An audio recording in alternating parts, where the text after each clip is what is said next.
On passe au signe terre avec les vierges. Alors, les vierges, on te parle de routine, de conflit mental, il y a les schémas répétitifs aussi, et de trahison. Alors, on te dit que cette semaine, ça va être très compliqué pour toi émotionnellement. Vraiment, il y a cette instabilité émotionnelle, mentale, beaucoup de doutes, de remise en question, de questionnement. Il y a les schémas répétitifs qui est là pour toi, c'est-à-dire que tu vis sans cesse une situation pour laquelle tu essayes de te détacher, que tu n'y arrives pas. Ça peut être venu ouvrir la blessure de trahison. On te dit également ici avec la trahison que sois honnête et sincère envers toi-même. Il y a une personne autour de toi qui va te la faire à l'envers. Il y a une personne autour de toi pour lequel il y a cette déception qui est là. Une personne qui n'a pas envie de te voir avancer. Une personne qui a plutôt envie de te détruire, qui ne t'entend pas, qui ne t'écoute pas. Tu vois, il y a vraiment ce coup de couteau qui est là. Une personne peut-être dont tu as peur. On voit bien ici la peur qui est là. Et on te dit de sortir de cette situation-là. Ne reste pas dans, que ça soit professionnel, sentimental, familial, relationnel, amical, peu importe, éloigne-toi de cette personne-là. Tu te poses peut-être des questions par rapport à cette personne-là, à savoir comment je fais pour sortir de ces schémas répétitifs, de cette relation. En tout cas, c'est une semaine de remise en question. Et émotionnellement, ça va être très lourd, très compliqué pour toi. Tu as besoin de te replier sur toi-même, de te recentrer, te retrouver afin de trouver des solutions. Dans ta vie sentimentale, on te parle de quoi? On te parle ici, ok, il y a le cadeau, la chance, l'opportunité, double opportunité, les portes sont grandes ouvertes pour toi. En plus, avec le miroir magnétique, la chance est au rendez-vous pour toi dans ta vie sentimentale. Il y a vraiment cette ouverture de porte. On te dit bien ici avec la carte, le miroir magnétique, que tu as les clés en main. Il y a cette période encore d'introspection qui est là, mais c'est aussi avoir les clés en main. Le fait que tu attires à toi ce que tu penses, ce que tu vibres, et que c'est toi qui crée ton avenir. C'est à toi de mettre les choses en place. Les clés en main, regarde quand je te parle des clés en main, la clé elle est là. Il suffit juste d'ouvrir la porte. D'accord? Tu es maître de ton avenir. À toi d'ouvrir la porte pour partir sur un meilleur avenir, beaucoup plus ensoleillé, stable, harmonieux, avec beaucoup d'amour.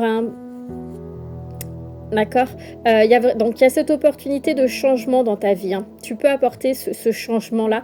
Il y aura une opportunité qui verra le jour dans la semaine. Et en même temps, ça va être une opportunité aussi de quitter ces schémas répétitifs. Donc, une opportunité de changement, d'apporter du changement dans ta vie sentimentale. Ça passe aussi par de la communication. Mais vraiment... une très très belle opportunité, très positive pour toi, ami vierge. On passe au Capricorne. Capricorne, bon, c'est conflictuel. Des disputes, du conflit, des désaccords avec soi-même, avec une personne. Ça peut concerner un nouveau projet que vous souhaitez mettre en place. Une reprise d'activité, par exemple. Un déménagement, peu importe, prenez comme ça résonne pour vous, bien entendu. Mais ça ne va pas, ça ne plaît pas aussi, surtout, d'accord? Il y a de la jalousie, de la médisance. Si ce projet vous tient à cœur, laissez courir tout ce qu'on peut dire autour. N'écoutez pas les gens et foncez dans votre projet, d'accord? C'est important, faites les choses pour vous. Vous êtes ici sur Terre pour vous et rien que pour vous. Donc, quel que soit le projet que vous avez envie de mettre en place, oui, c'est conflictuel. Il y a une personne qui a vraiment pas envie de vous voir mettre en place ce projet. Mais si vous, ça vous tient à cœur, foncez, faites-le tout simplement. D'accord? Ça peut parler également de jalousie par rapport à l'arrivée d'un petit bébé, d'accord? La naissance telle qu'on la connaît terrestrement, l'arrivée d'un bébé. Et ce qui va vous rendre en colère, d'accord? Ça va créer de la jalousie, ça va vous venir aux oreilles et vous n'allez pas être du tout contente par rapport à ça, d'accord? Donc, il va y avoir du conflit, des disputes. Dans votre vie sentimentale, vous êtes dans la prudence, dans la vigilance. Vous vous méfiez, d'accord? Vous êtes beaucoup dans cette méfiance. Dans le repli sur soi aussi. Vous êtes dans la déception. Vous avez été déçu par rapport à votre passé. Vous avez du mal à avancer, mais on vous annonce un changement. On vous dit bien qu'il faut que vous changez votre état d'esprit, d'accord? Si vous restez enfermé sur vous-même, replié sur vous-même, dans la vigilance, dans la prudence, vous ne pourrez pas avancer dans votre vie sentimentale, que vous soyez en couple ou célibataire. Il y a ici des libérations émotionnelles à faire qui sont importantes. Il y a cette roue qui tourne, mais c'est à vous d'actionner cette roue. Elle ne tournera pas toute seule. Il y a des blocages, hein. Pour vous, clairement, il y a du blocage dans votre vie sentimentale. Pourquoi? Parce que vous êtes dans cette souffrance. Il y a un mal-être, une souffrance dans votre vie sentimentale. Hein. Et on vous invite à remettre un peu de légèreté dans votre vie en règle générale, mais notamment sentimentale. C'est-à-dire ici que je ressens des personnes qui ont vraiment envie de rencontrer quelqu'un, mais qui ne veut pas travailler sur elle-même. Or, ça ne peut pas fonctionner. Vous attirez toujours les mêmes personnes. Vous êtes dans les schémas répétitifs et ça crée des blocages et parce que vous êtes déçus, puisque vous attirez toujours le même type de personnes. Donc, vous êtes toujours dans la même souffrance. Vous n'avancez pas. Il y a vraiment cette notion ici de guérison pour vous, amis Capricorne.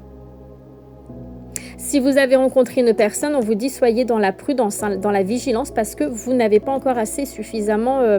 vous vous êtes pas libéré en fait. J'ai vraiment des Capricornes qui ne travaillent pas sur eux, qui n'osent pas travailler sur eux, qui n'osent pas apporter ce changement dans leur vie.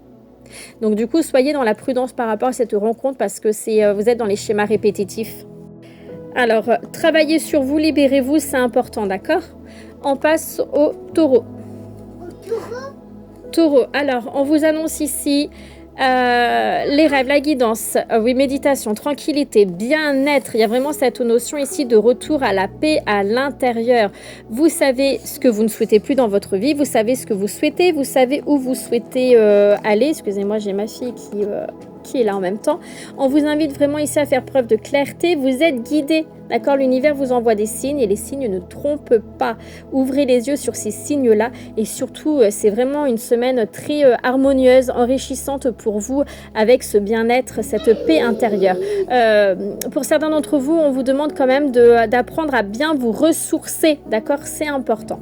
Hein? Écoutez vos rêves et restez fixés sur vos objectifs. Et au niveau de votre vie sentimentale, bon, on me parle de séparation, de cassure, d'éloignement, d'opportunités et d'échecs. Alors ici, bon, c'est peut-être une chance hein, pour vous c'est peut-être l'opportunité de quitter ce qui ne va plus dans votre vie sentimentale. Hein. Voilà, on est en année 9, hein, c'est la fin des cycles karmiques. Donc vous le savez, donc c'est peut-être... Excusez-moi, j'ai ma fille avec moi. De quitter, vous séparer d'une personne, d'une situation, de comportement, de schéma, de croyances limitantes erronées. Hein, peut-être de quitter aussi la peur de l'échec, peur de mal faire, tout ce qui est l'auto-sabotage, le mental. C'est vraiment on vous dit que c'est une chance hein, pour vous de pouvoir vous séparer de tout ça, de quitter tout ça. Mais pour d'autres, on vous dit ici qu'il va y avoir une rencontre hein, qui va vous aider à prendre conscience que vous devez vous séparer d'une personne qui ne vous convient plus, avec qui de toute façon c'est voué à l'échec parce que c'est très toxique, ou tout simplement encore une fois de votre mental, de l'ego, de toutes vos peurs, vos croyances, vos comportements limitants, erronés, hein, tout ce qui vous empêche d'avancer. Ça peut être aussi les addictions, ça peut être la dépendance affective, etc. Peu importe, prenez comme ça résonne pour vous. Si vous êtes en couple, hein, pour moi, j'ai une séparation qui verra le jour, hein, comme je disais. Excusez-moi, j'ai dû remettre pause avec ma fille. C'est un peu compliqué, elle me perturbe.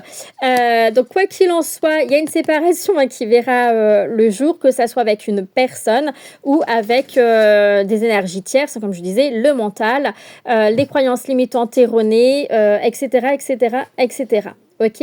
Et si vous êtes célibataire, on vous invite vraiment à revoir votre état d'esprit. Alors peut-être qu'une séparation a été faite récemment et vous êtes toujours rattaché à ce passé. Il faut vous en libérer, d'accord? Et reprenez confiance en vous, c'est important, d'accord? Alors célibataire ou pas, hein, reprenez confiance en vous, d'accord? C'est vraiment important pour pouvoir avancer, d'accord? En tout cas, si vous êtes célibataire, il y a quand même une rencontre qui arrive à vous. Pas cette semaine, pas tout de suite, hein, je ressens plus pour début d'année, mais bien entendu, ça reste du général. Donc, si vous souhaitez une consultation, qu'on regarde ça en détail, il n'y a pas de souci, vous pourrez me contacter. Je vous souhaite une très belle semaine et je vous dis à bientôt.